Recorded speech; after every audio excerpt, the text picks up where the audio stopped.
Hi everyone and welcome back to World Breakers. Today I am going to be going through a couple of the house rules that we have just so no one's all that confused on what's happening. Okay, so here's one thing. You may notice at the beginning of each episode, one of the players actually does the recap versus me, the DM, doing the recap, and here's the reason why. Uh, I have a memory issue, one, and two, our our players, if they get it right enough that I don't have to interject a whole lot, they gain an inspiration for themselves. Now, if they missed a session or something like that, then they can pass it off to the next person who rolled the highest. They roll a d20 to see who wins that whole situation. And you can use your inspiration many different ways. You can give the DM disadvantage, you can give players disadvantage, you can give players advantage. You can use it on literally anyone who rolls a d20 roll, but you can only use it once. Once a roll has been used, re-rolled for an inspiration, you can no longer use another inspiration on that, just to keep it a little more fair. But you do get rewards for notes or remembering what happened. So the first big rule that we have is going to be pretty standard in most games is potions for combat. If you have a potion, it's a bonus action to drink it yourself, action to feed others, and it's a free action to get that potion out of your bag. If you have to get the potion off of somebody else, you're actually going to have to use an action to, because you don't know where people put their own things. So there's that one. That one's pretty standard for most D&D groups that I see.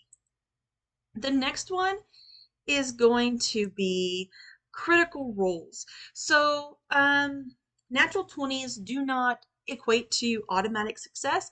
It does give you a higher rate of success. It does allow you to do some really cool things, but it doesn't mean you have automatically done what it is you're trying to do. You will still do something awesome. It just may not be a success on what it is you were trying to do. Now, natural ones always have consequences. If you are in combat and you shoot an arrow and you have a natural one, if any of your allies are near that creature that you're targeting, you may hit one of them, or your bow will break. There's always something that happens because of a natural one. And a lot of times it's a comedic thing. But in combat, those who fight up close always dread natural ones from our ranged people. And it's just another dynamic to add into the game.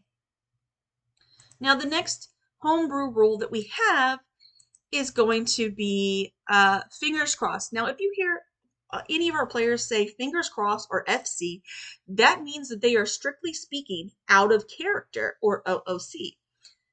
This means that it is player talking to player or player talking to DM or player making jokes.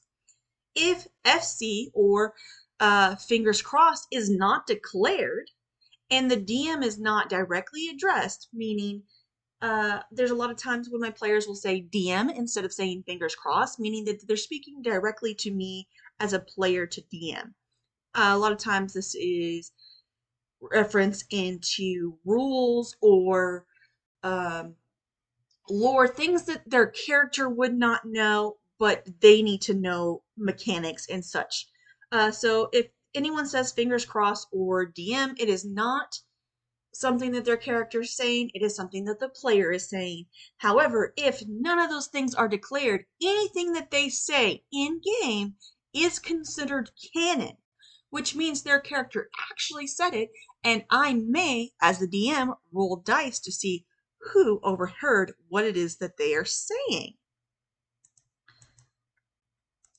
The next rule we have is advantages and disadvantages.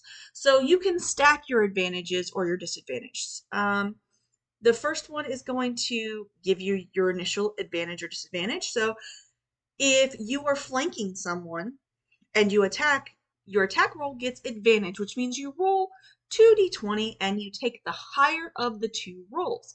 However, if that creature also has guiding bolt on it, then per the spell, you would also get advantage. Well, you can't roll another d20. Instead, you would roll 2d20, take the higher of the roll, and then add 1 to it because you have 2 advantages. And there's also things like the help action or other things that can give you advantage. There are also things that can give you disadvantage, like being under different kinds of conditions. And the more conditions that you have, the more you are going to be affected by that. Just this gives it a little bit of a little bit more realism to combat and other things around. And you don't want people to lose out on their help actions because as rules are written, you can only get advantage from one person. And if you can't get advantage or help from your friends, then other people would be wasting their turn in helping you. But I like to do a lot of teamwork things, and that seems to work out really well with our group. It seems like everybody is helping even if their character isn't actively making the role. Those are all of the rules that we have that are different. We do have blind uh, death saves, which means that at the beginning of each campaign, we decide whether the characters will roll silently to them and keep it to themselves on whether or not they succeed in their death saves, or the DM rolls it. Our players for this game have decided to let the DM roll all death saves. So the characters do not know what they're doing. They don't know if they're going to live or die in those moments. And so it just makes things a little more interesting. I hope that this clears a few things up for those of you who are a little confused when they hear things like fingered cross, or when they hear things like double advantage or double disadvantage. Those are what we're talking about here today. Thank you for joining me, and as always, see you next time.